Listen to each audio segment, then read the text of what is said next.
Hello, everyone.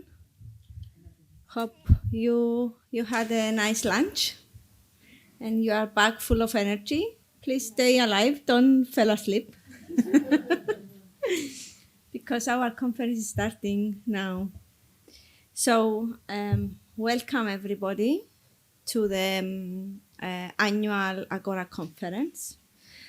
Is esteemed, dear esteemed guests and speakers, fellow members of the board, dear all, we would like to welcome you to our annual Agora conference here in Lisbon.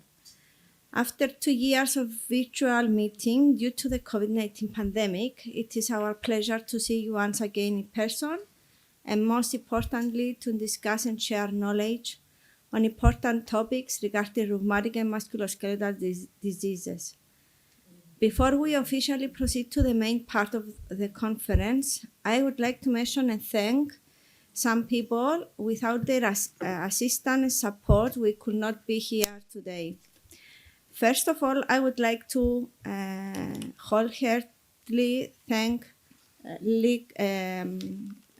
Portuguese League for people with rheumatic musculoskeletal diseases, Ms. Elsa Amadeus and Ms. Anna Vieira. Special thank you for your input to organize this year conference. Moreover, I would like to express my sincere gratitude to the members of the task force for their constant support, creative ideas, and trust to our vision.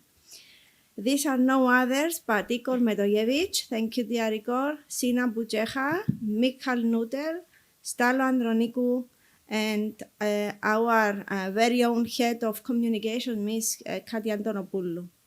Furthermore, I would like to deliver special thanks to our platinum sponsor, Biogen, the gold sponsors, Global Health Foundation and Pfizer, and the silver sponsor, Novartis, for the financial contribution to the activities of our conference. This year, the thematology was impacted from what we have learned from the COVID-19 pandemic and by the needs of member organizations in order to help them to continue their hard work. We are bringing up several topics such as autoimmune diseases and COVID-19, mental health after the COVID-19 pandemic, digital and citizen-focused healthcare, and etc. are their very important topics. The pandemic was a difficult period for everyone, without exception. Although we overcome the barriers and yet we are here safe and sound. From the bottom of my heart, I hope that this conference will make a new era for Agora, its future activities and success. I wish you all a great conference. Thank you for your attention. I would like to invite Elsa to say her speech. Okay. Let me just try to... Okay, now it's better.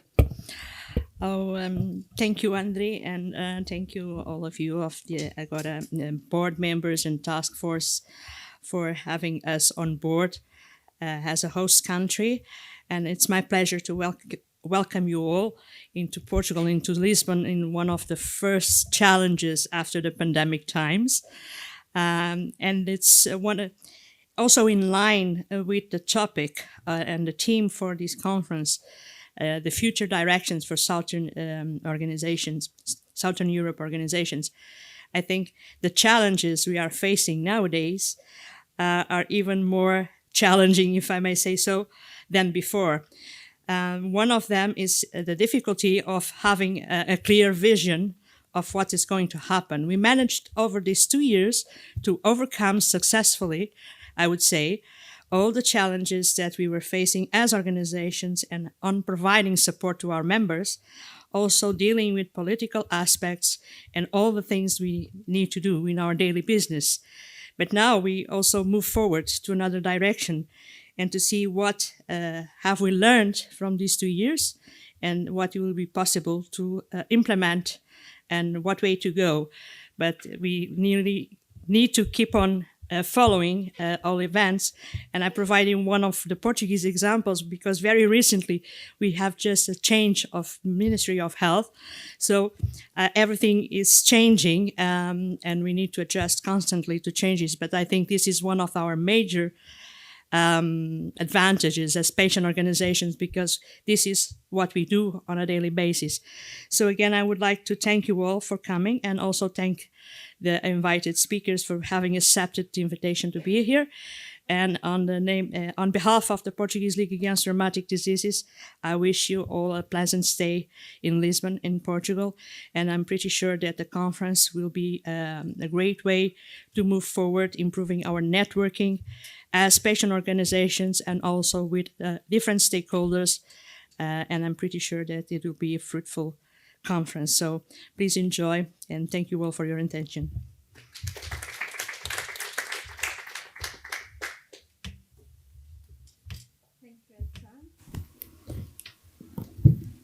Indeed, for us, is like a dream that we are here, because we were discussing it for more than a year, and we were wondering, is a pandemic will allow us to go this time in Lisbon? And so, a dream come true. Yeah, it was a challenge indeed. And also it's very challenging to prepare a conference in advance nowadays, because you never know. At the end of the day, during the conference, you realize that other topics are coming into mind. So I hope, and I think we managed to organize a good program that will be over these things, overarching program. Yeah, thank you. We have 6 sessions during our conference that is gonna hold from today until tomorrow afternoon. And we have a lot of interest topics. And we will start now with the lessons learned during the last 2 years with 3 speakers.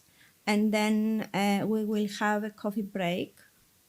And when we will come back, we will have the distance and proximity in the use of healthcare. And late in this afternoon, we will have the session engagement of patient organization in decision making. So we have a lot of lectures and a lot of topics that we will discuss, because we want to be an interactive conference.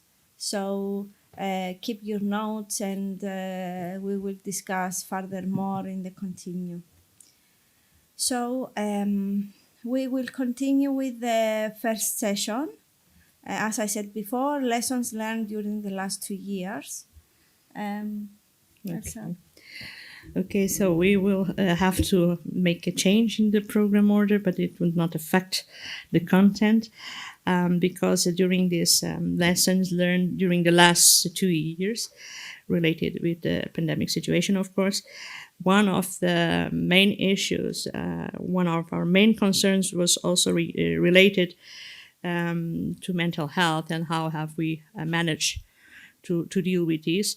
And so we will have, as mentioned, 3 speakers, and we will have, apart from this approach on about mental health, we will also see the impact on the R&D community with the Rheumavit study, and we will also look into autoimmune disease and COVID-19 research results. But we will start with Dr. Tiago Pereira, who I will call to the stage.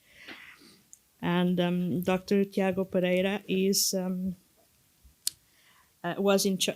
in charge, and is a coordinator of the COVID-19 crisis cabinet. Is a member of the board of the psychologist, the Portuguese order, and it's a pleasure to have him here to talk about this subject of mental health. Please go ahead. Thank you. Okay, thank you. Thank you all. Welcome to Lisbon and to Portugal. Even if we are in a water shortage in Portugal, we try to stop the water in these 2 days so you can see our beautiful light and our beautiful climate in Portugal. So please enjoy this moment of presential contact with each other. I just want to start saying thank you for this invitation. I must get here. Okay, sorry. This one. Okay, thank you.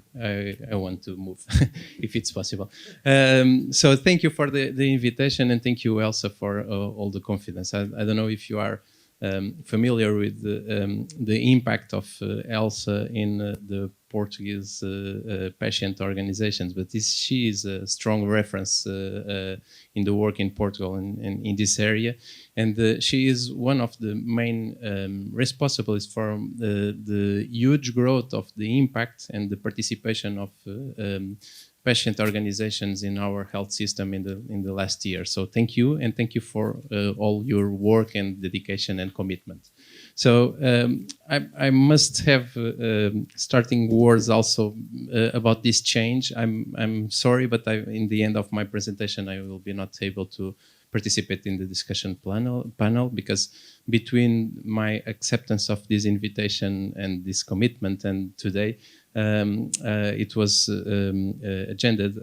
scheduled a board meeting of my association, and I have an executive role, so I must be there.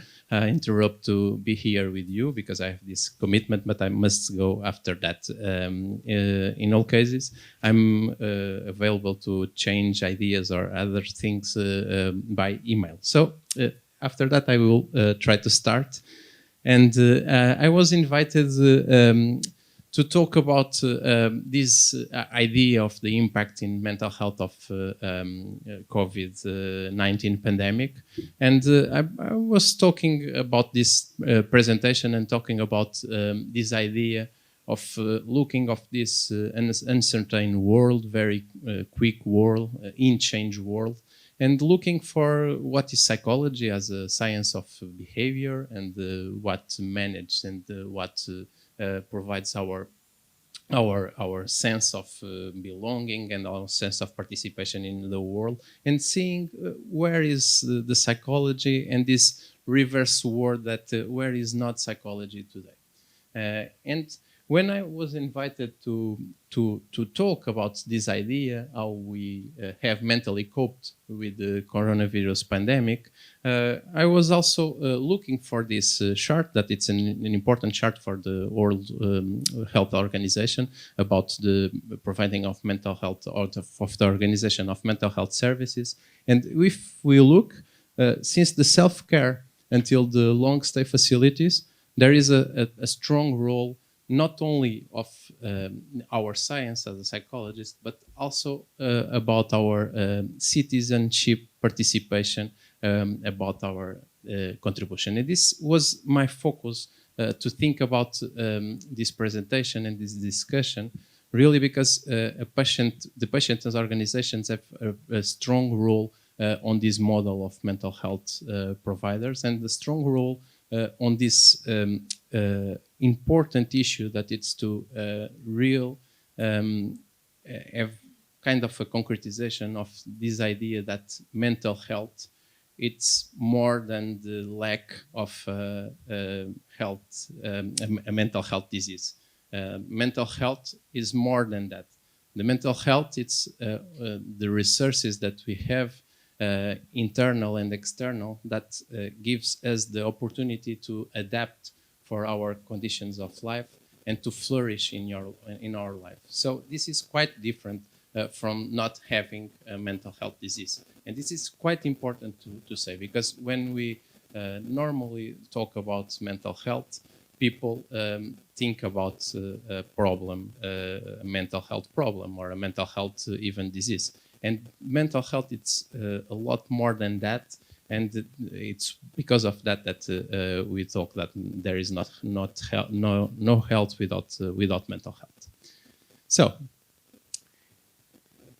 I put this point in this title of the presentation, and I try to follow the 5 main objectives of this meeting that you have in this day and tomorrow. The first one is this idea of the lessons that we learn about COVID, and I think we learn a big lesson, because when COVID hits our society, we just feel like a new thing, a new challenge, very different from all the challenges that we have faced in the last decades, and it was quite a point zero about how we could manage for a situation like that in a global way. I think one of the lessons that we learn with this pandemic is that there isn't a point zero. We just face this crisis with the different situation between different people in our society. And this was very clear, not only in mental health, but also in mental health.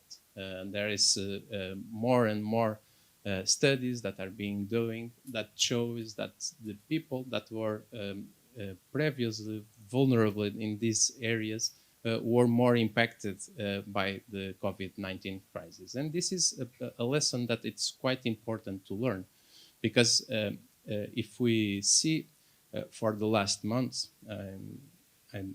I just have a baby with not more than 1 year, and my baby Jill lives in COVID, lives the start of a war in European continent, and lives also the start of the tourist airspace travels in 1 year. So there we are facing a world that it's quite challenging. So that it's quite important that we doesn't treat crises like COVID or crises like inflation right now, and social economic crisis and wars, and the autocracies is rising across Europe, like a new crisis and a point zero. So we must quick invest in promoting mental health and promoting support of people and communities to be able to respond quick to these challenges that will be very common in the next months and years. And this is, for me,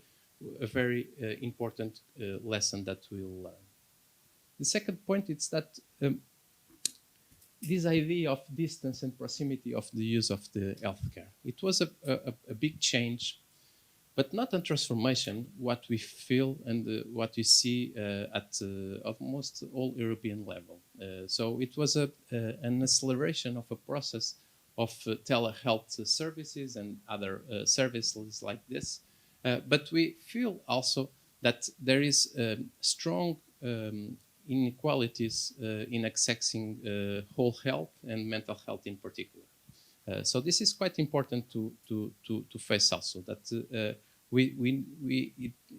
it's quite important to provide the best and the effective support to people, but also to get this support very accessible and very near to persons. This is, we see for the start of the COVID, more than 50% of people are getting psychological suffering. This is an important concept, because there is a distinction between we have anxiety symptomatology, that it's quite common in different conditions, and we have an perturbation of or a disease of anxiety. And in the start of the pandemic, we see strong levels of psychological suffering, and almost or a big part of the people could live with this psychological support and adapt to the situation and to change. We see this a lot. But for that, it's quite important that these people have the internal and external resources to deal with this situation.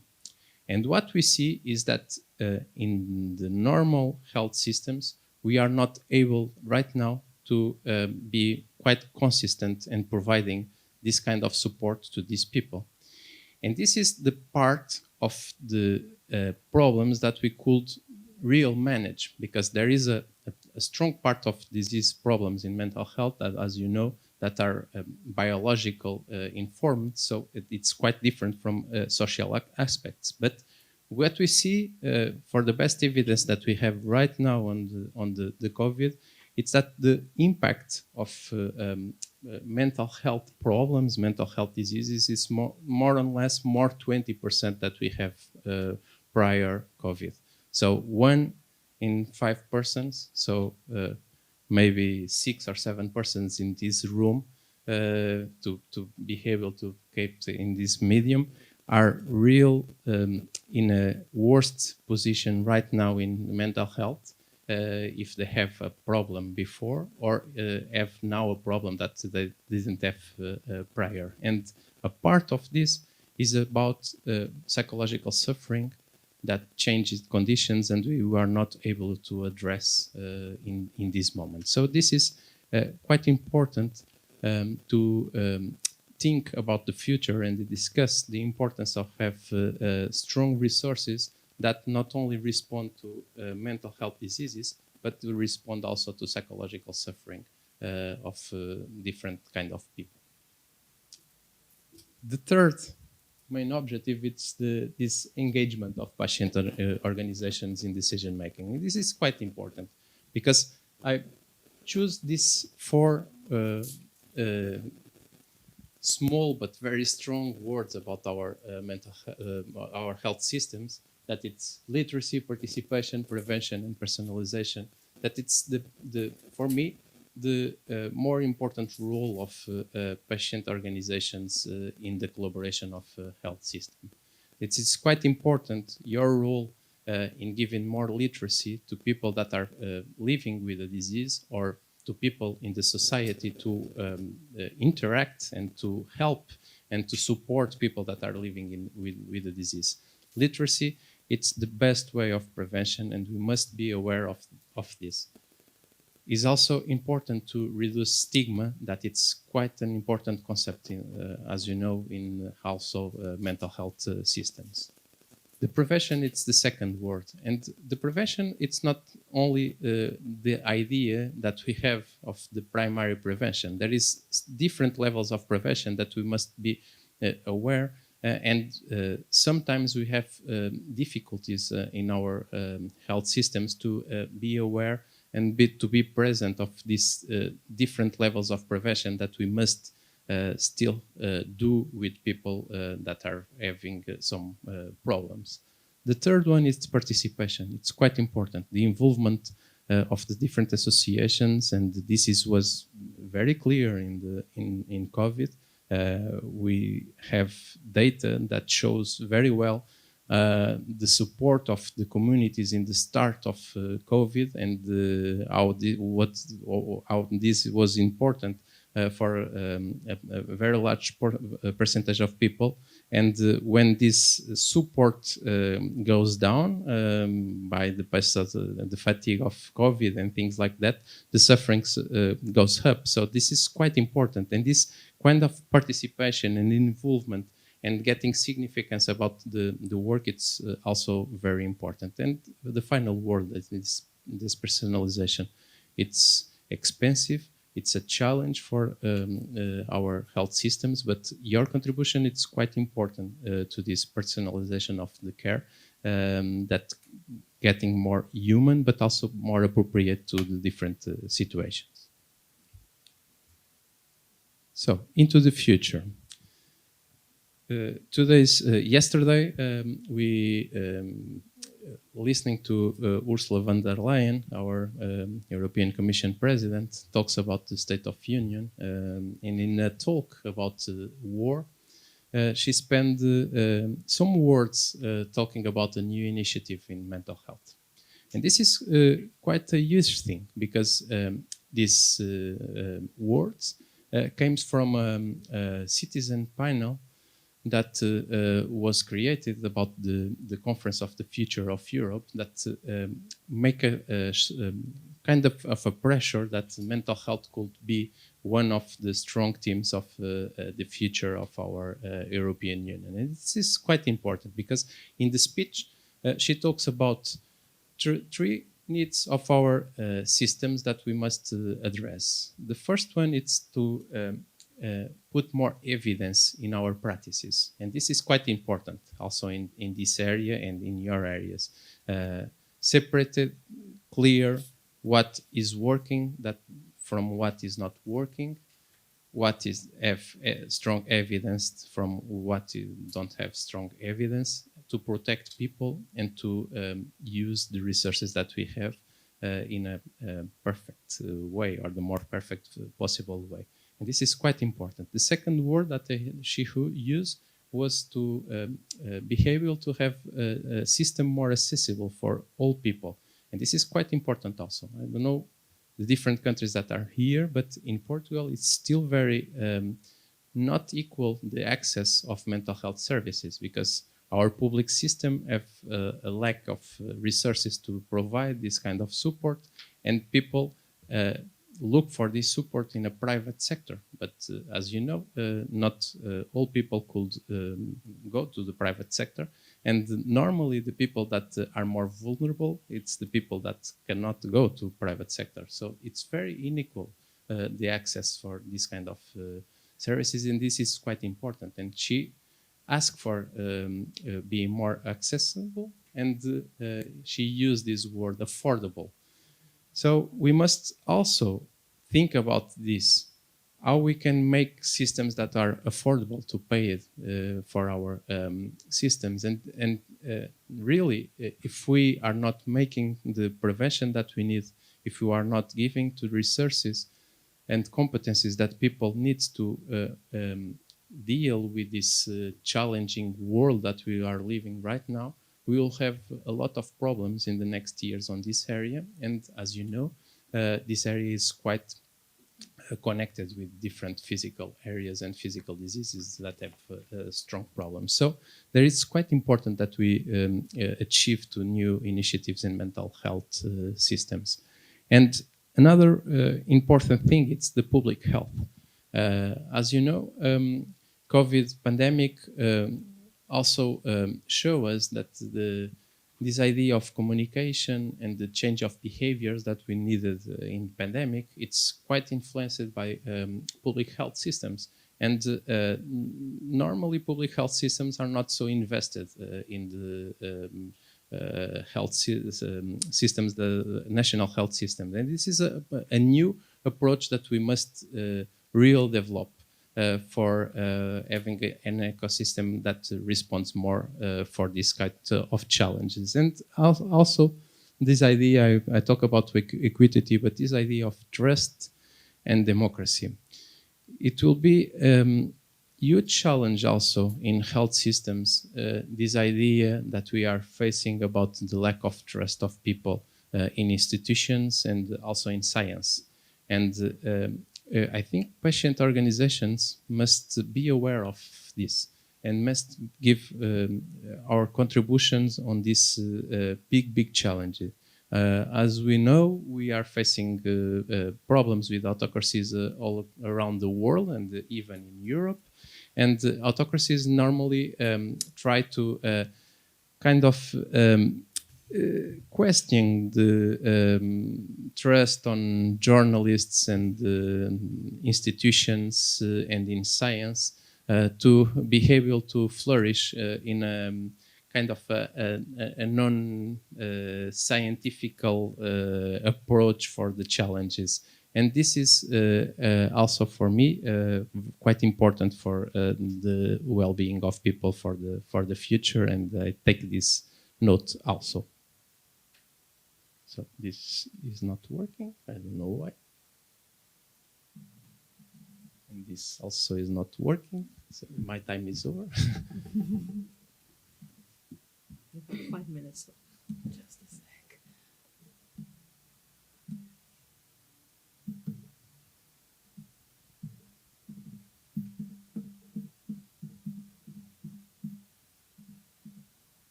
Yes, thank you. Okay. So in the last one, the last main objective is this idea of sharing possibilities. And for this, I will only take this word, cooperation. We need to cooperate in an international level, in national levels, between different associations. We must share our practices, we must discuss, and we must be constructive on this. I think this is the main word that could save us from this quite challenging world that we are living. So I look for these 5 main objectives, and I will spend, if you allows me, the next 2 or 3 minutes only to talk about our experience as a professional association of psychologists during the pandemic, and how we try to commit ourselves with a contribution for the civil society on that. In Portugal, it's mandatory to act as a psychologist to be registered in our association. So we represent all psychologists in our country. But our first attribution that is given us for the Portuguese government is to be able to protect and to give the best access to people to psychological services in all fields. And this is quite important for us. Our first attribution is not to guarantee that psychologists have more money or things like that. The first one is to guarantee that people could access to good service of psychologists. And when we created our crisis cabinet, we defined more or less 4 important areas. One, it was our proper team. We work a lot trying to guarantee the well-being of our team, the safety of our team, and to be able to maintain our all attributions.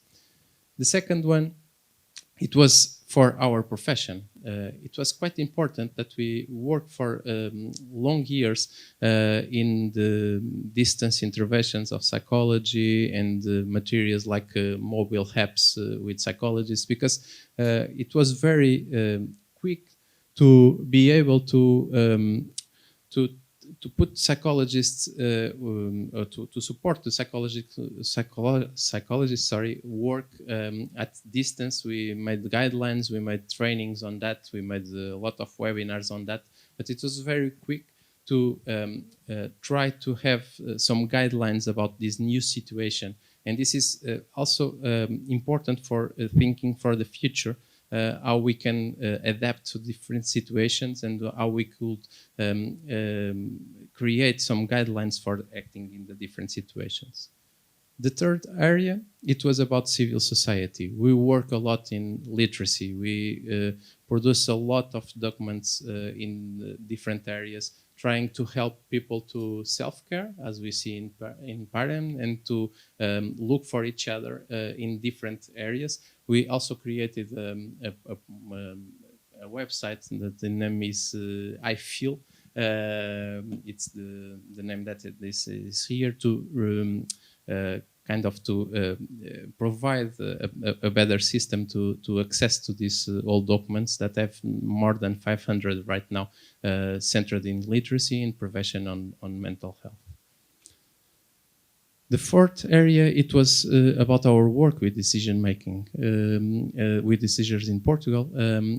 We was able to help the creation of an important service. It was the psychological service connected with the telehealth national line that was created in 2 weeks, and where there was almost 200,000 sessions that was made in this period between April of 2020 and now, that it's all managed by psychologists with specialty in psychological, clinical and health psychology, and they are a 24/7 line, totally free to give psychological support to all the population. But we are also able to work with the Portuguese government in the creation of this task force for the communication and the change of behavior. We produce a lot of documents. This is a list of this to a project with our General Directorate of Health to create a program from micro influencers, people that are working in small communities in this area, and also we work with Portuguese Ministry of Education in the project of study at home when the schools closed, to have also contents about mental health and social competencies given by, in this case, by TV shows that was on that moment. We also, so only a quick note for that, we also have a strong participation with different international associations like the European, the Global Psychology Alliance, and also collaborations with the Portuguese countries, the countries that speaks Portuguese language, sorry, to help to and to share some practice on this area. And also in the media, it was a huge presence of psychologists on the media. If you see, we have more than 2,680 and 2,700 in these 2-year participations on media. It was a very strong commitment that we have also. So I'm finishing showing this image. I think we really learned with this COVID pandemic that there is not kind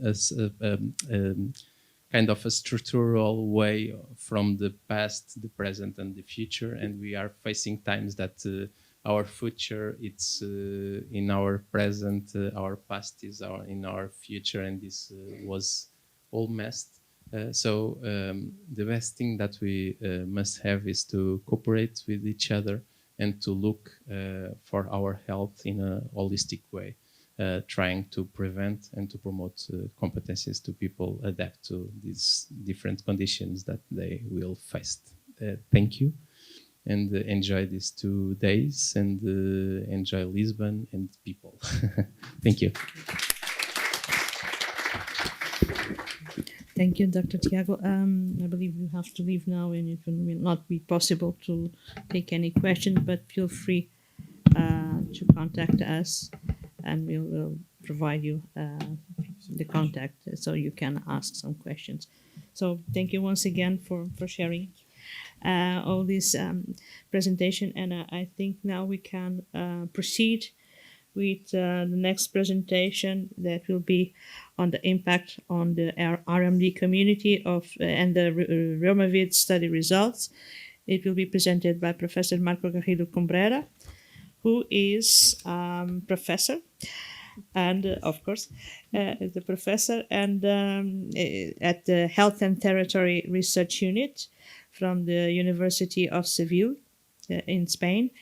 And I believe he's he's the prime investigator from the project, right? So he will share some of the results of the project with us, and the floor is yours. Thank you. Okay, thank you, Elsa. Thank you, Kathy, for the invitation, and also Andrew.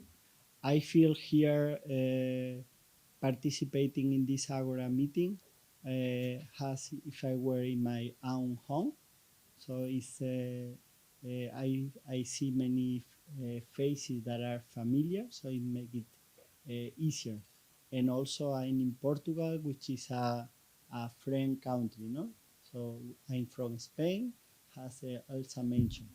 I would like to start saying that beyond my role as a researcher and professor, I'm also a patient.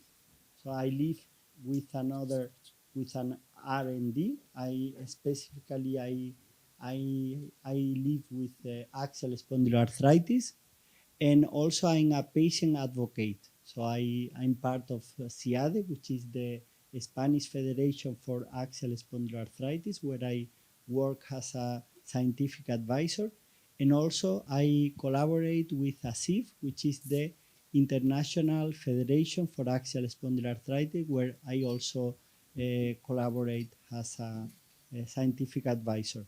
I'm very glad to be here and to be able to present the studies from the study RomaVid, where we assess the impact of the COVID-19 pandemic on patients with RNDs. I would like to mention that this is a study that is very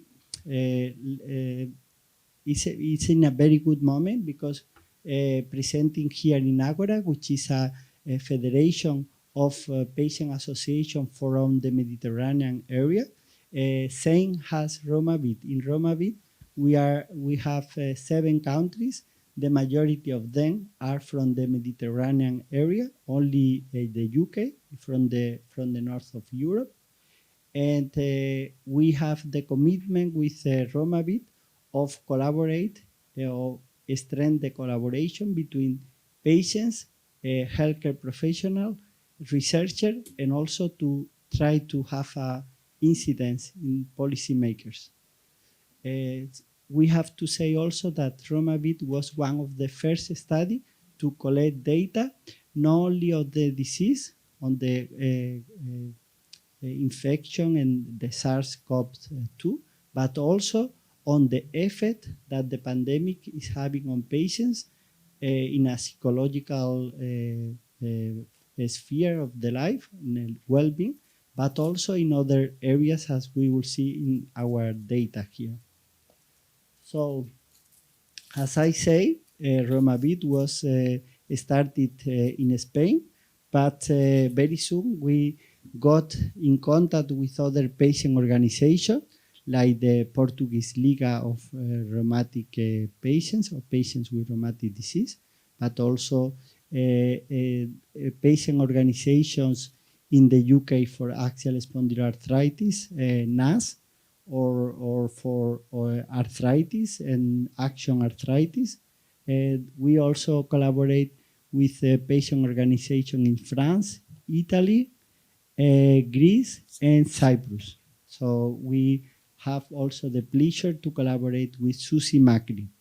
So we developed this study, as I say at the beginning, including rheumatologists, psychologists, scientists, and other healthcare professionals, and patient representatives, because we believe that the patient voice needs to be there, and we, in order to find solutions and to improve the healthcare management and the quality of life of patients, we need to include and to have into account what patients have to say about their own disease. And we have the support of Novartis. So I would like just to say rapidly that this study has had a huge dissemination. So we have 13 patient organizations involved. Most of the meeting, as you know, has been held online.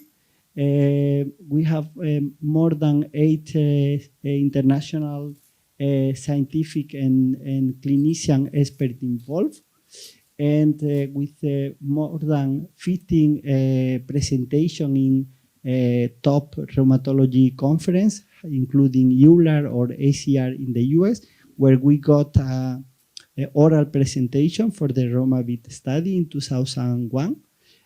Publication in the high or the peer review higher impact journals, and 3 videos translated in 6 languages, which are available at YouTube, and different social media. For example, here we are having a script shop of an interview in the Greek television with Susie Macri that was interviewed in relation to the Romavit results. So here are some of the conferences that I mentioned before, including, for example, PANLAR, or which is for the old America, no? Mainly South and Central America and the Caribbean, but also North America, and also specific on some disease like the spondyloarthritis meeting in Gant, no? And EULAR and other at national level, like in Spain or the BSR in the UK. So here are some of the journals that I mentioned before. The videos that you can check. So here are the QR. And as I say, we have made a big effort in order to have this video accessible and translated into the 6 languages. So these 3 videos that we developed on 3 key areas of the study. One was the lifestyle habit, another the patient organization roles, and work from home. So we are willing to develop more video if it is possible, because I think the database provides many interesting evidence that should be disseminated in order to raise awareness and create evidence-based information. So we collect data into 2 phases. The first between April and July.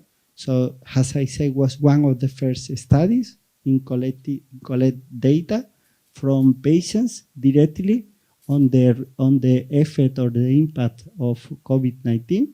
And in the second phase, between February and April, and the numbers were quite similar in both phases. So in total, we involved over 1,800 patients from these 7 countries. So here we have the list of the 15 R&Ds where we collect data, where we have the higher numbers from the most prevalent disease, as RA or axial SpA or osteoarthritis or fibromyalgia. So one thing which is interesting is that in both phases, the results were quite comparable, because as we can see, we have almost the same gender ratio or gender percentage, the same percentage of patients that were married, or the same educational level, which allows for comparison between the 2 phases. So we are able to see the progress, even though this is not a longitudinal study. So I will present some of the results that we have published. First of all, about lifestyle, we have to say that even though, as we know, one of the recommendations was to quit smoking, but still 25% of patients smoke more during the pandemic because of the stress, or even because of the lack of information, than before the pandemic. We have to say that there were also country differences. For example, in the UK, the percentage of people who quit smoking was higher than in other Mediterranean countries, such as Spain, for example. While the percentage of people who smoke, or patients who drank more alcohol during the pandemic than before, increased in the UK in comparison with within social, in more Mediterranean, where are more, let's say, people, societies more living more towards outside. And 46% didn't continue with exercise, which is one of the most important complementary treatments for R&Ds. The access of healthcare and rheumatology and access to credible information was also a big issue. Almost 60% during the first phase had the rheumatologist appointment canceled. And we have to say here that now we know, and at that moment we have also the technology, but even though not many healthcare centers and not many specialists or healthcare professionals provide the possibility of online consultation or online visit. No, I think that it should have been done, because still we see that even though all the healthcare professional has a computer, in some cases even a webcam, this possibility is not still in place. So if another crisis has a COVID-19 pandemic will happen, I think that I'm sure the percentage of people having online or virtual consultation will be higher, but still it will be limited, knowing that this is a way to overcome this crisis and to provide services and management of patients.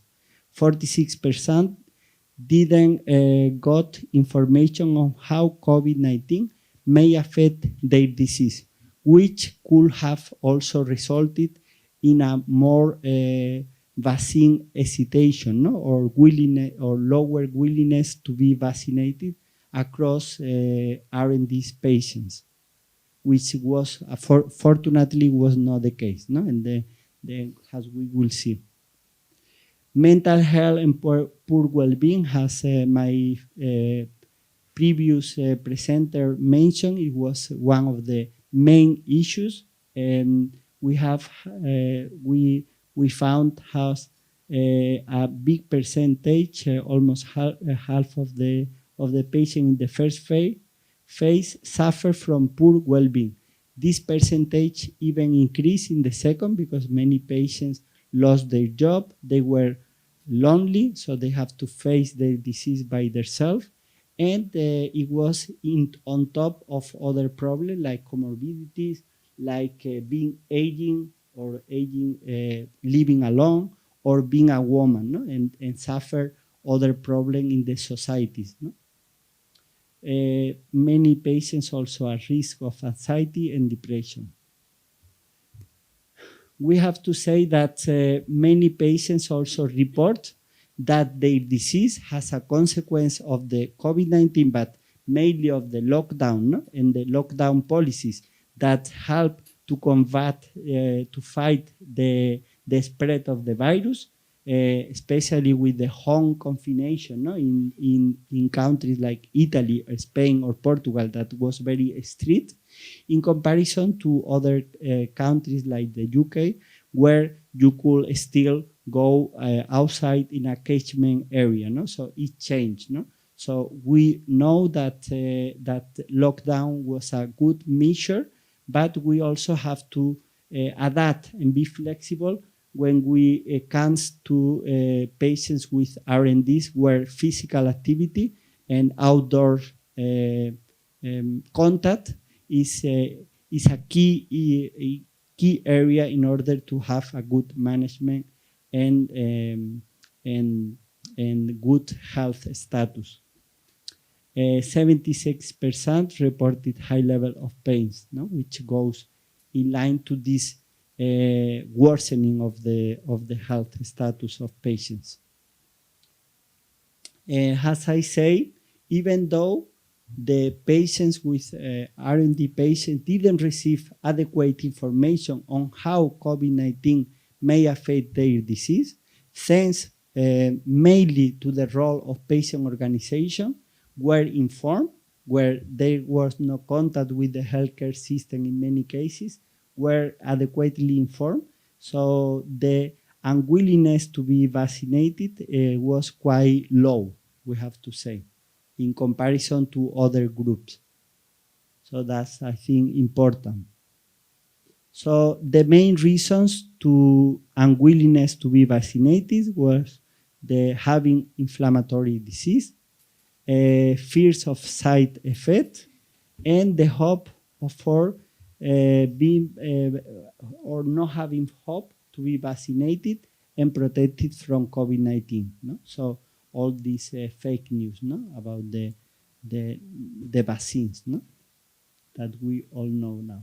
So as we see in this slides, even though this study was promoted by patient organization, not all the participants were part of patient organization, which shows that patient organization goes beyond their members. So patient organization plays an important role. I will say a comment in this case, no, because I really believe, I strongly believe, that patient organization should be an integral part of the healthcare system in order to provide an adequate system. I know many of you are in line or are in favor of the of that. So, but I think it's important, no, to see whether patient organization reach in many cases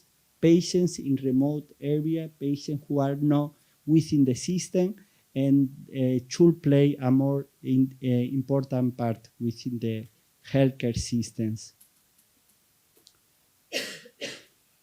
Members of patient organization were better informed, so they received better information, and they were also better connected to the healthcare system, and they report also a better health status. I think that's important to take into account because it shows again the important role of patient organization before the pandemic, but also during the pandemic, where healthcare visit or healthcare attention was interrupted because of the lockdown. Here we analyze also a specific disease. So all the slides before were about the all R&Ds, so about all patients, but we did a specific sub-analysis on axial spondyloarthritis, and here we found also that 25% of axial SPA patients presented poor health and functioning according to the ASAS Health Index, which is a new instrument made by the ASAS organization or ASAS group of clinicians. And poor overall health and functioning was associated with smoking, diabetes, taking painkiller, and oral corticosteroid. And in the contrary, engaging in physical activity and being actively employed. So being employed is important, not only because when you are employed you have a salary and you don't receive a benefit from the government, so you are not a burden, you are working, but also because you use less the healthcare resources. So I think you save in a double way. No? Another aspect that we assess in our studies was well-being and how well-being was related to different factors. And one of the factors that was very important was the capacity to walk outside. No? So in this picture, we present a dog. We know that especially those who come from countries that have a severe confinement or lockdown, no? And we know what the important role of dog, no? Because if you have a dog at that time, you were allowed to walk around, no? And the dog were very tired at that time because many people use it, no? Use it and even rent it. No, I heard. I haven't seen it, no? So here we see it has 56% who did not walk outside experience poor well-being, comparing to 47 who did walk, and 63% without outside contact from the home experience poor well-being. So it shows has R&Ds are not only related to the medications or to the complementary treatment, but also to the social context and to the capacity to interact and to have, for example, exposure to the nature and be able to have an active active life. Sorry. And R&D's patients perform better in the physical and mental health domains, but not for well-being in the case of the UK. So here is a specific study where we compare the situation of patients in the UK in comparisons with the rest of Europe, of other European countries.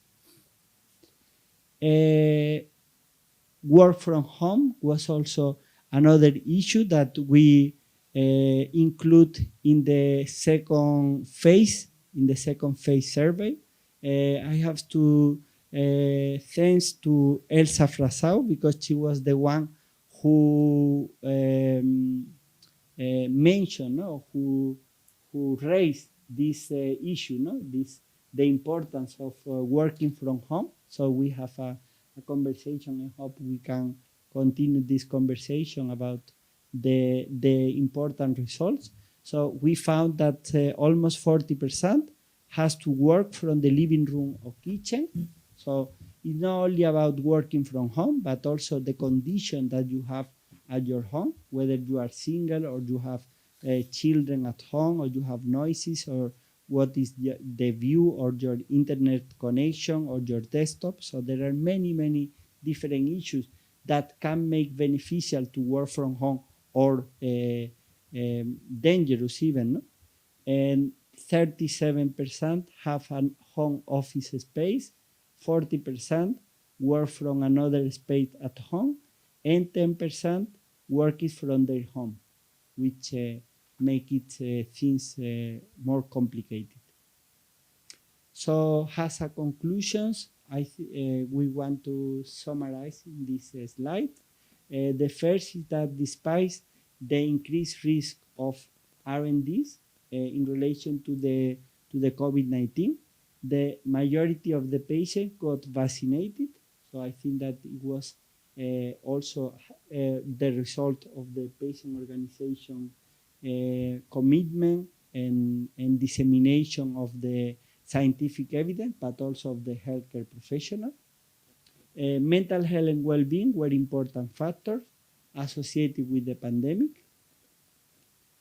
Having a space to work at home can benefit both the physical and the mental health, and it's an important issue and need to be really assessed, because now there are more and more companies that are offering, in some cases, in other cases are not providing possibilities to work from home. So, and never, no, I'm not hearing, no, frequently that they are taking into account the condition of the employer, and I think that's a key issue that should be taken into account.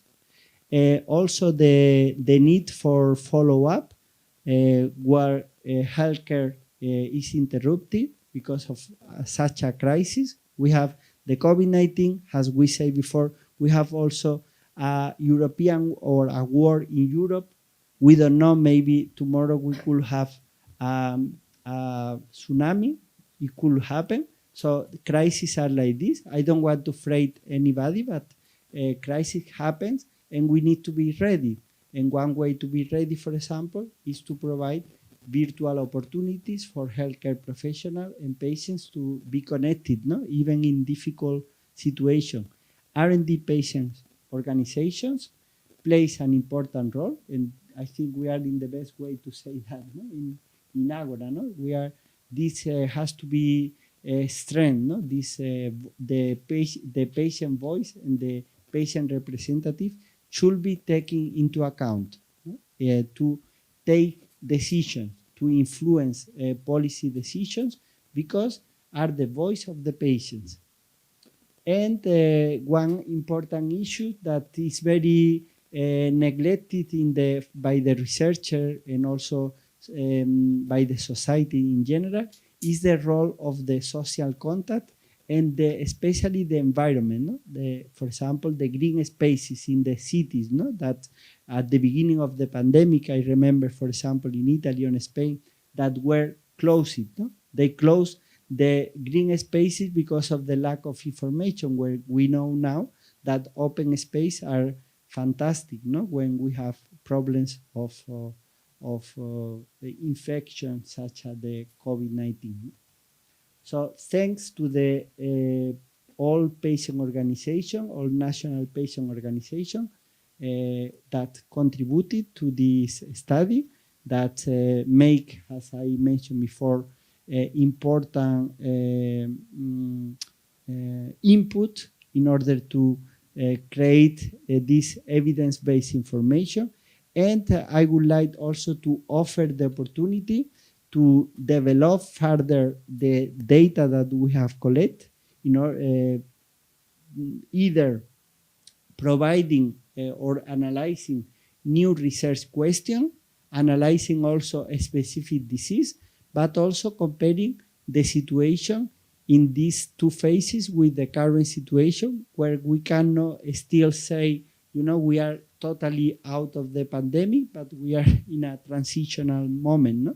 So I think it will be interesting to see what is the situation. But thanks to all the patient organization, and please visit our website where we have interesting information. So thank you so much, and thanks also to Novartis for their support. Thank you. Thank you. Thank you, Marco. As I don't have to go, I'm not in a hurry. I will be until Sunday. You can make all the questions now or even later in a coffee break. So. We will have the questions after the following presentation, and then we will have, because the following presentation will be from Caroline Halpern. I hope I pronounce it well. And Caroline is from, she's the regional manager Europe for Global Alliance for Patient Access, GAFPA, and also YAFPA. And she's from the United States, I believe. No, but at least the organization is based, the GAFPA is based on the United States. Yes. And she will talk about the autoimmune disease and COVID-19 research results. And afterwards, then we will have a round of questions for both of you and also for us to discuss. Thank you. Thank you. Thank you very much, and also for having us here and for giving me the opportunity to speak today. So my name is Caroline Halpern. As already mentioned, I'm the regional manager for the European Alliance of Patient Access, and we are a branch of the Global Alliance for Patient Access. I am actually German, not from the United States, but I do have some colleagues from the United States that you might be more familiar with, so Brian Kennedy, Neil Betteridge, who's from the UK. He couldn't be here, so they sent me. So today I would like to speak to you about a survey that we have made. It is in no way comparable to the study before, but it shows similar results. So I would like to jump in. So I would just like to first start by giving you a general overview of our organization. So GAFPA, the Global Alliance for Patient Access, is an international nonprofit platform where health providers and patient advocates come together to raise awareness about the benefits of patient-centered healthcare. And basically, we engage with stakeholders to raise awareness and build advocacy capacity. We host different meetings, policy workshops, issue briefings, advocacy trainings. And we also develop educational resources that are developed in a way that is very accessible and patient-friendly. We develop white papers, policy briefs, videos, blogs, etc., social media content. And we work across different disease states and medical specialties, as I will show in the next slide. So basically, these are just some of the disease states where we work in. So for instance, rheumatic and musculoskeletal diseases, such as arthritis, cardiovascular disease, rare diseases, cancers, neurological conditions, etc.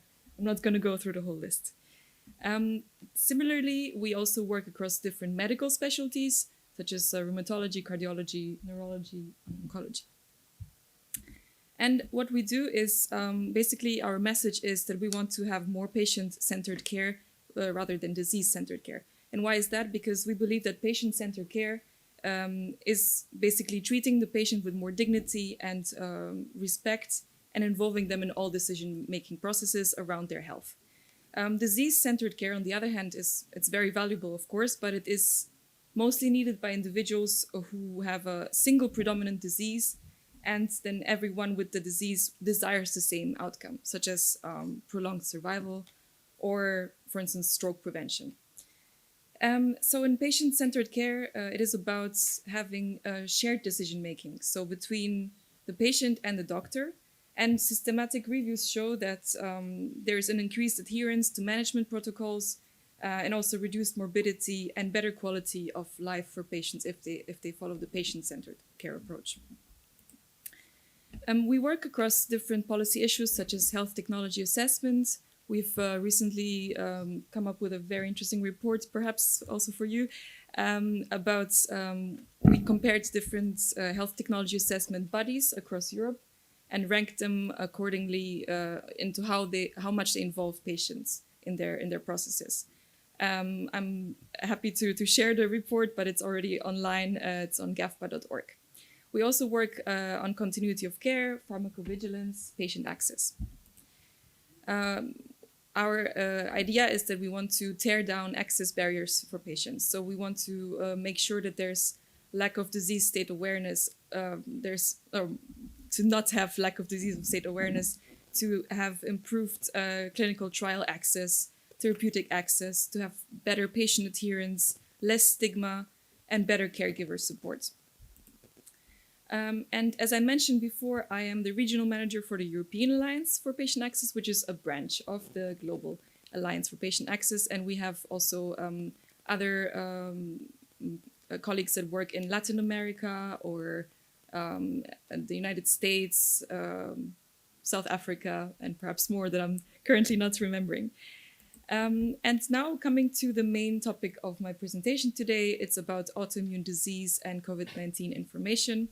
So as we heard from the last speaker, basically we are all coming out now of the pandemic, let's hope, and the world starts to settle into a new normal. And we noticed that autoimmune patients need more time, perhaps, or more information to adjust, but they oftentimes feel confused or uninformed about the risks they're facing. As you will know, basically, some medications for autoimmune diseases suppress the immune systems and increase patients' COVID-19 risk. And they may also be more likely to develop serious illnesses if they contract COVID-19. So what we have done at IAFPA is to draw up a report on autoimmune diseases, mostly about rheumatic arthritis, about lupus, multiple sclerosis, and other autoimmune diseases. And based on international survey data, we drew up this report. And this report basically explores the struggles faced by autoimmune patients in Western Europe, not necessarily Southern Europe, unfortunately, and identifies how policymakers can help. So first of all, we have found that the pandemic has affected most autoimmune patients to some extent. So here you will see some data that we found. 81% of the people surveyed know someone who has contracted COVID-19. 54% know a family member or close friend who had COVID-19. 17% know a household member who had COVID-19, and 10% contracted COVID-19 themselves. So as COVID-19 pandemic and their different resurgences of Delta and different other variants swept across Europe, patients with autoimmune disease felt very impacted by COVID-19 overall. The pandemic has also taken an emotional toll on people because they have to not only manage their autoimmune disease, their autoimmune condition, but they also have to attempt to navigate the threat of COVID-19. And a lot of people from our survey felt anxious. 48%, in fact, felt very anxious. 24% felt frustrated and even overwhelmed. And I think this quote is putting it to the point: patients are tired of the pandemic. And what we also found is that patients overall lack awareness. So they're still unaware of specific details about the risks that they face specifically. And only about 1/3 of patients conveyed a high awareness about basic risks. So here you see that 37% consider themselves very aware that people taking medications to weaken immune system may not be fully protected from COVID-19. 32% are very aware that they may need additional COVID-19 vaccine doses. And 28% are very aware that they are more likely to transmit the virus to household contacts. We also found that patients continue precautionary measures. So they recognize the need to take precautions even after being vaccinated. So in the table here, you see that from the people that we surveyed, 77% were wearing a mask pre-vaccine, and continuously high percentage of 76% were doing so post-vaccine as well. Social distancing also remained quite high in the period that we surveyed, so 76% post-vaccine. And people also continued to avoid social gatherings. So 63%, as you can see, were still avoiding social gatherings post-vaccine. We also found that most surveyed autoimmune patients are fully vaccinated. In fact, and this was also confirmed by the previous speaker, patients who reported being unvaccinated or partially unvaccinated or partially vaccinated say that their hesitation is stemming from concerns about side effects or safety of the vaccine, about possibility of triggering a flare-up of their disease, and concerns about potentially having to suspend autoimmune disease treatment. But then on the other hand, you see that 58% are fully vaccinated and boosted, and only 8% are unvaccinated or partially vaccinated. We also found from our survey that there's a lot of mixed messages that make vaccine decisions difficult. Of course, we all heard mixed messages, I think, throughout the pandemic, but 85% of the people surveyed believe that there's unclear messages coming from both media and the government that make their decision about becoming vaccinated even more complicated than it already is. And they drew their information from the following sources that you can see over there, such as healthcare providers themselves, which 30% of people surveyed did. 30% also did from TV news channels. But then you also see that people also relied on social media and family and friends. And you can just imagine that this information might be not verified, let's say.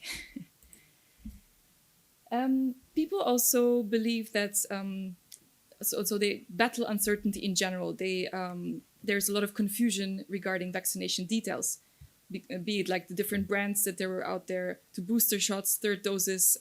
So navigating the COVID-19 vaccination decision is a complicated process overall.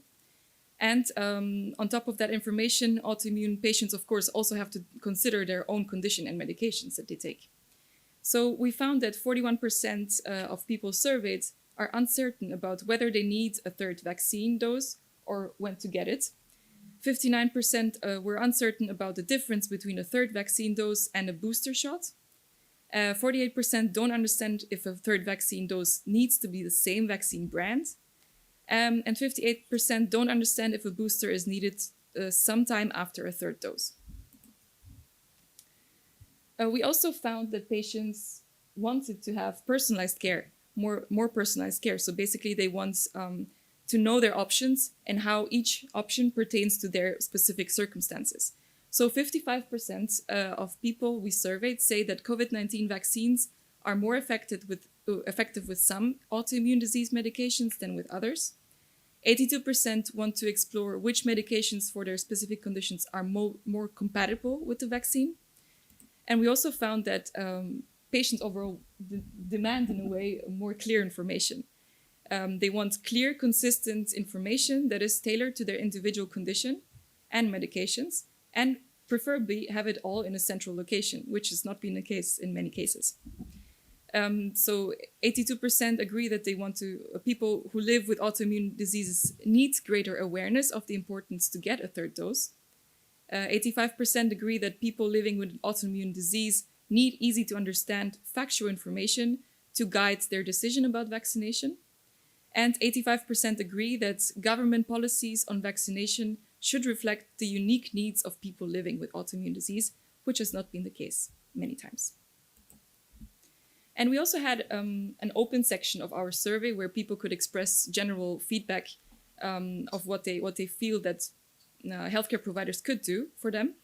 So they want to have clear guidelines for treatment, talk to doctors that they trust, to have personalized information from a family doctor, and to ensure that health providers keep patients updated and be clear and concise at all times.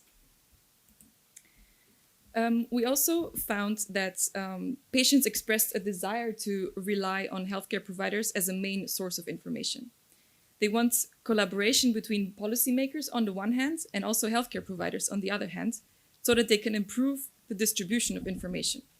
So overall, the patients that we have surveyed want clear, correct, and concise information about vaccines, information that is accessible in a central location, and vaccine information customized to specific autoimmune conditions and treatments.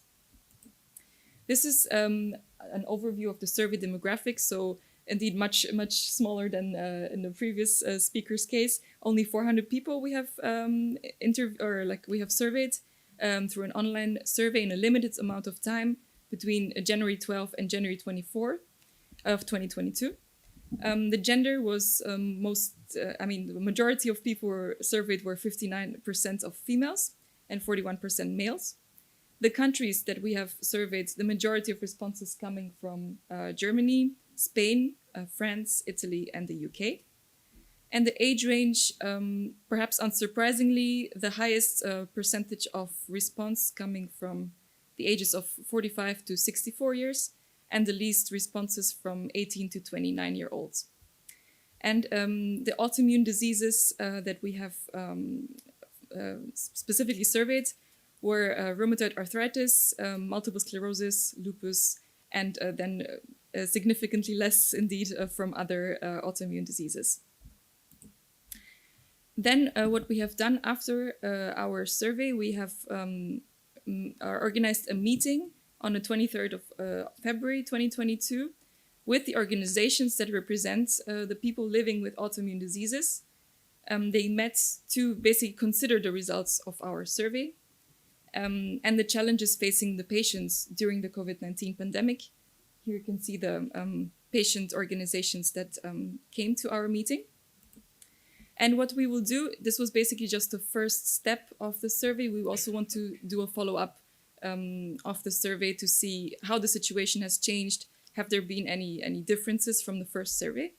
And we have published for the first survey a report that is also available on our website in March 2022.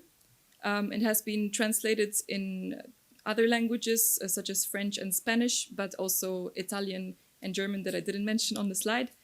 And we want to use it as a tool to promote interest in the topic amongst also other stakeholders, not necessarily just patient organization, to draw attention to the needs of autoimmune disease patients. And I believe that the study or our survey results are showing how pertinent the questions that we have asked are, and that they deserve to be followed up in a next step. Now, on a very different topic, I also wanted to just draw your attention to another initiative that we are working on, which is a clinical trials awareness and access initiative that we are rolling out 2023 and 2024, because we realized that one of the major patient access barriers is clinical trial awareness among patients.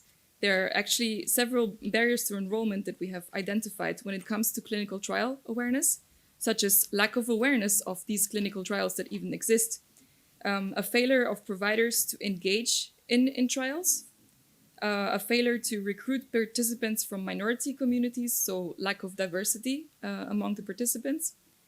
The costs to patients are sometimes very high in terms of traveling, time that has to be taken off work, or to find childcare, and perception of personal risks and fears when it comes to participating in clinical trials, as well as the time and bureaucracy to qualify in general for a clinical trial.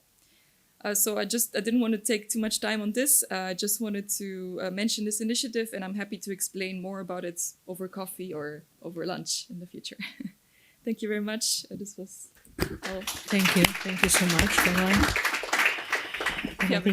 You can have a seat, and I think now that we are in good condition to start our discussion and to have your questions for the speakers. And by the way, Dr. Tiago Pereira, the psychologist, left them business cards if you want to take it, and afterwards contact him. So, Mariana. Thank you. Thank you to all the speakers. Very interesting presentations and very interesting data. My question is to Professor Marco Garrido Combera. How did you choose the organizations and the countries that participated in this survey? Did you contact Novartis Global or local branches of Novartis, or you choose the organizations in some other way? Because I'm asking this because I'm representing Bulgaria, and nobody asked us to participate in this survey. And we did a local survey with one of the hospitals in Bulgaria, in Plovdiv. It's a university hospital, and we gathered 1,200 answers, which is almost what you gathered from seven countries. I think that you gathered 1,800. Am I right? And the other point is that you had 80% of people that were willing to vaccinate, and the situation in Bulgaria, for example, is very, very different. And I'm wondering how objective are these results for Europe, for example, as a whole.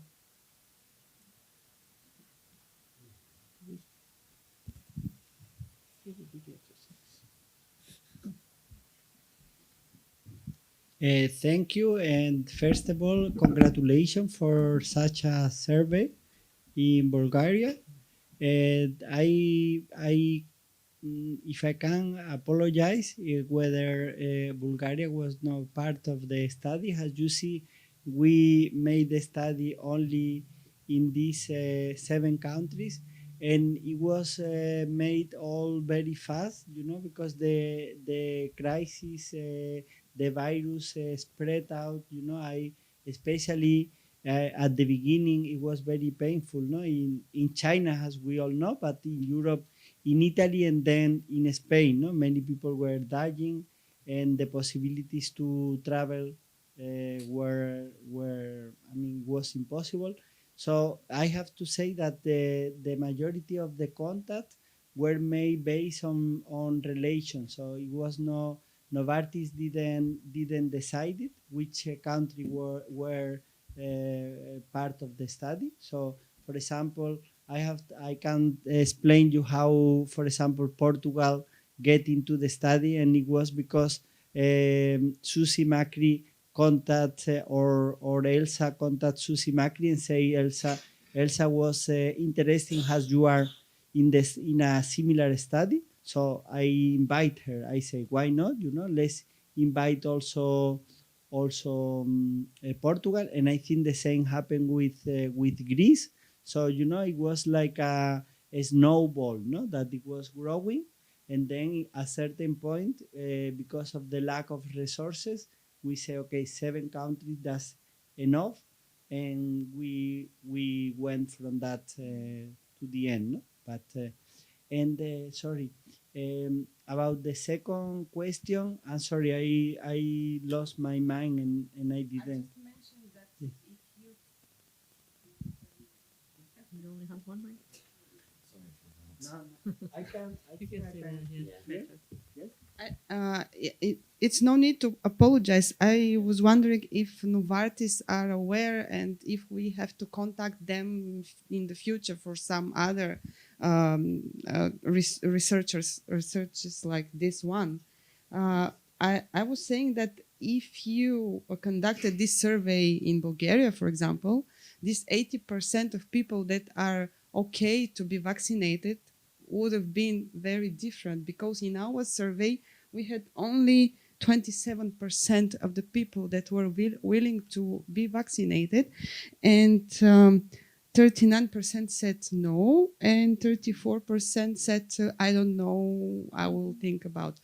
So yeah, the situation would have been much different, and my advice is in the future to ask some Eastern countries, former communist countries, to participate, because it's a little bit different in our countries, Yeah, that's just an advice. You mean the perception of the patients? Yes, and patient-doctor communication is very, very different than in other countries. Mm-hmm. It's still the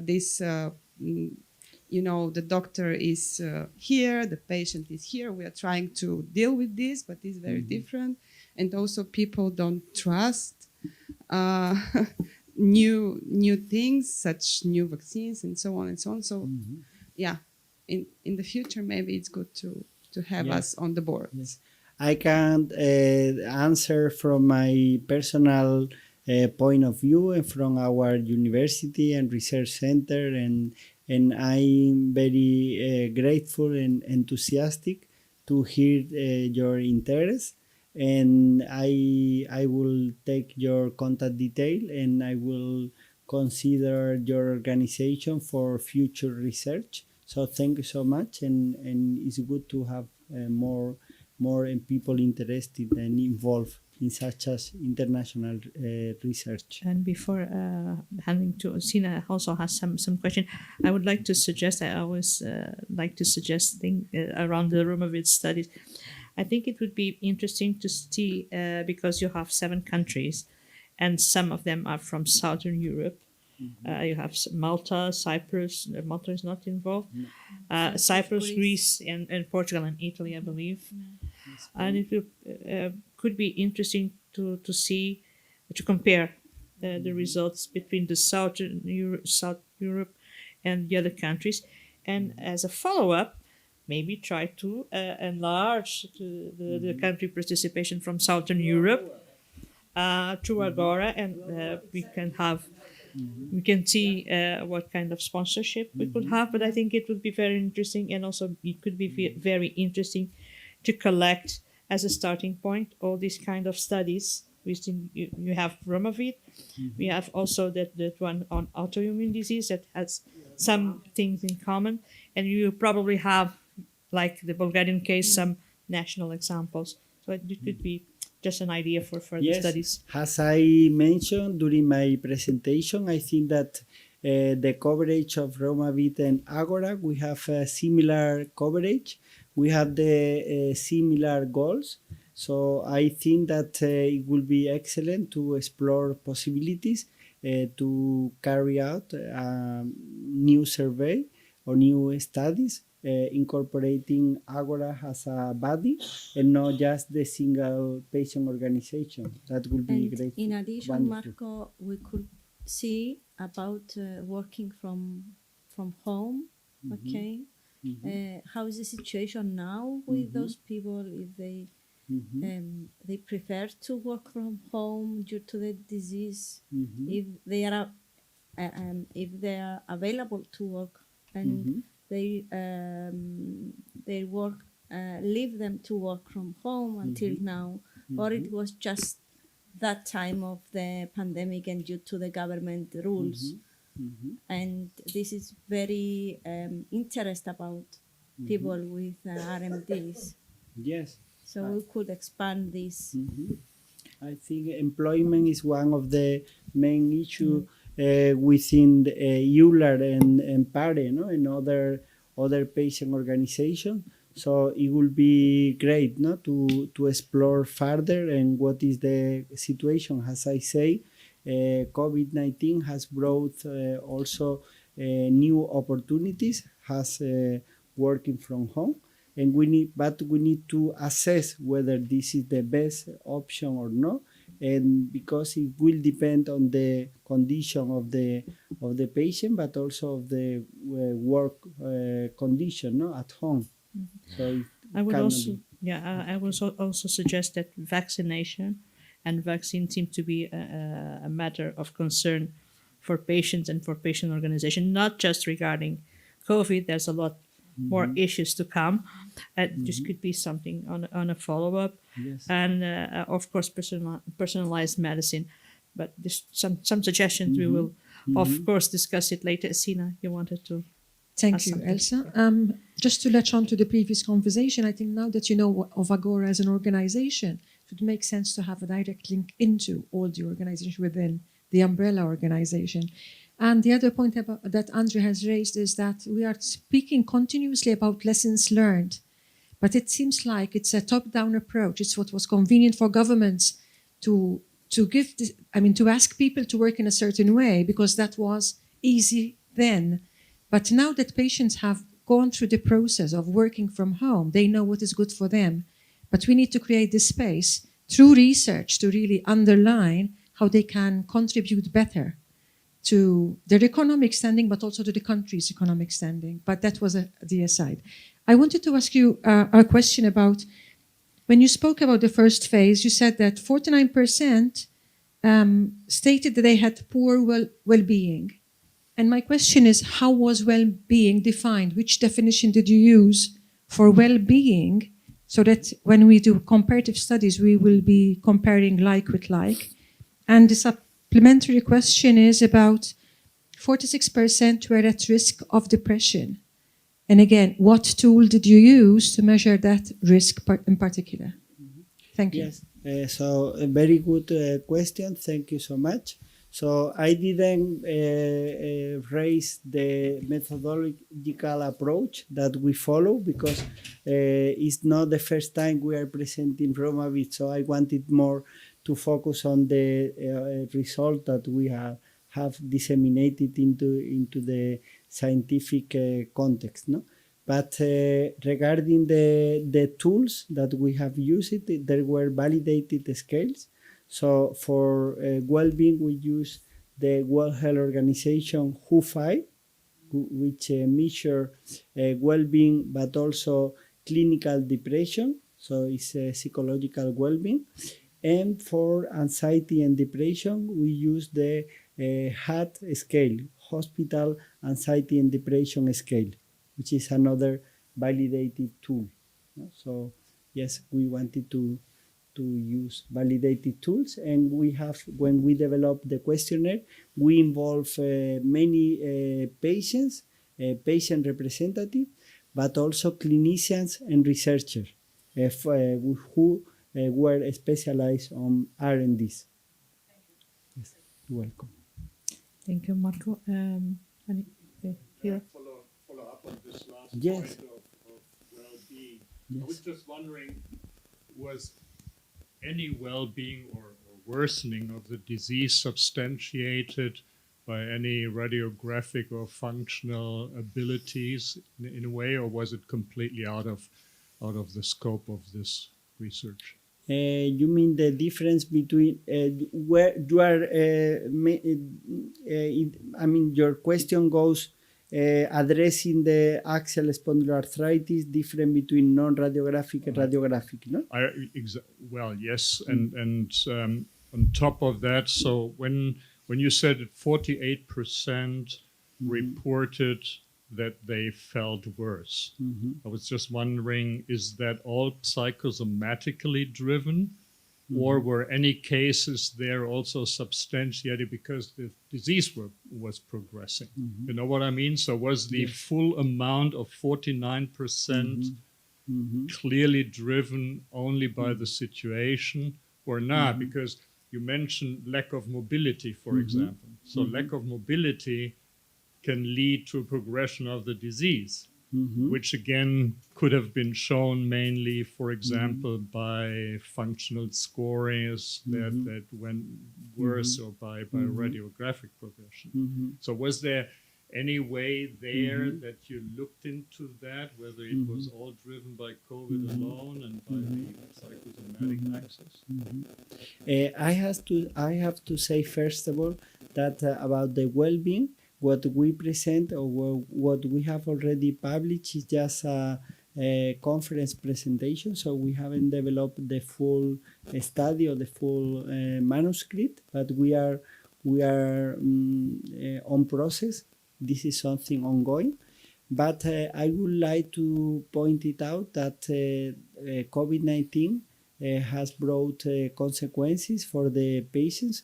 For example, aspects that haven't been said during this session. Like, for example, the longer diagnostic delay due to the interruption of the healthcare or changes on treatments, and worsening of the health status have been no study yet.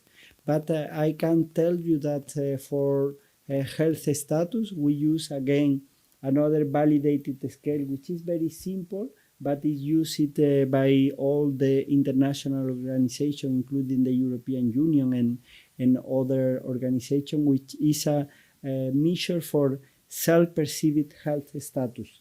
So using that question, how is your health, no? We could assess also how was the change in that. So it was, again, a self-reported question, but there are many evidence, many studies that has shown that self-reported information on health status is very well related and correlated with the real health status measured by other indicators which are more quantitative and more clinician basis. So Thank you very much. Thank and you. Congratulations for the study. Thank you. Thank you for your question. Thank you. It was nice. Any other question for Marco? So If not, thank you, Marco. And I have some questions just before we go for it's a couple of questions to Caroline. I was wondering if you mentioned in your study the governmental and providers as main sources of information, of reliable information. Sorry about that. And I was wondering, in this survey, did you include the role of patient organizations or not? No, it was really mostly So- focused on government. So that was why probably Yes, we are yes. missing this information. Yes, yes.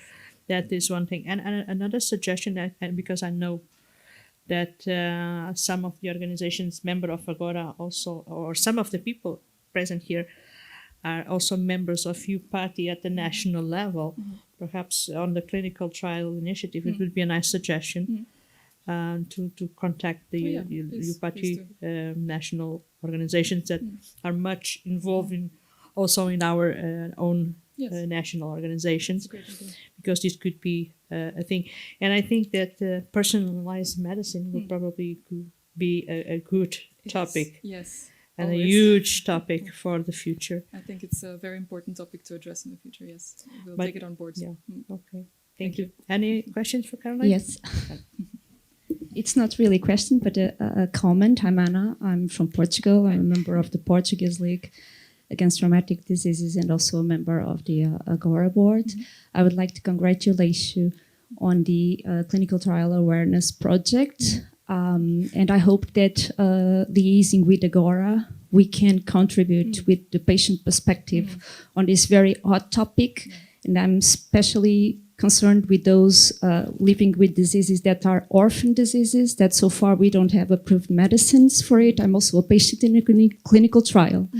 And Portugal, like other countries, has a very conservative view when it comes to awareness and reliable and layman information for patients. So there's an avenue of barriers to overcome. Yeah. So I have great expectations on this project of yours, and I'm sure Agora wants to be a partner in this. Yes. Thank you. Thank you very much. We would very much welcome Agora's participation. So if we can maybe, I don't know, have a meeting on this Yeah, of specifically, course. that would be... In addition to that, a lot of Agora member organizations in a lot of countries of Agora don't have the opportunity, the patients, to get on a Yeah. clinical trial Right. due to the country maybe sometimes is small, so nobody is thinking of that countries, or the laws in the country are lack of a law. Restrict- yeah. Yeah, so it's gonna be great to collaborate with you in order to help these areas to improve the clinical trial access. We very much welcome this possibility indeed. Thank you, Caroline. I don't think there's any other question. So it's my role. Thank you, Caroline. It's my role to thank you all, and thank you again to the speakers, because they were excellent as expected. And thank you all for being still awake and involved in our discussion. And I think now we can proceed for the coffee break, Yeah. right? Andre, thank you to Andre for sharing the table with me. And we will have, Until 4:30. yeah, so you can enjoy the coffee break, and then we'll return here to continue. So get a coffee, wake up, and See you be later. here then. at 4:30, please.